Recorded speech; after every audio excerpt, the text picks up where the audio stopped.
I like to use the example of a plumber.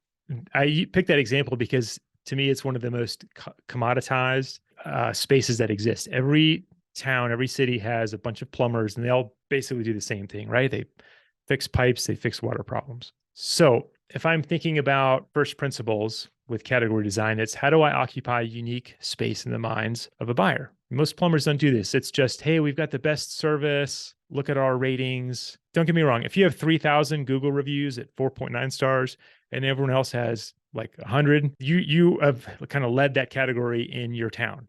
So you're in a good spot. But for everyone else, let's think about how you might differentiate yourself. Well, there's a number of ways I could do that. I could position myself, or I could design a mental category around being the 24/7 plumber. If you've got a problem at 2:17 in the morning, I'm going to pick up my phone first time you call, and I'm going to show up at your house 10 minutes later. That's a different space in this kind of crowded field of plumbers. You could slice and dice this a number of different ways. Maybe I'm the plumber who's always on time, and nobody likes to sit around and wait, 4 hours for somebody to show up. Someone might even pay extra knowing that if someone's going to come at 2 o'clock, they show up at 2 o'clock. Maybe there's a plumber that deals especially with rental properties and the unique ways that got to deal with you. They've got to deal with the renter. Maybe there's some commonalities among rental properties. There's all sorts of ways that a plumber could occupy a niche within that plumbing category, that plumbing space.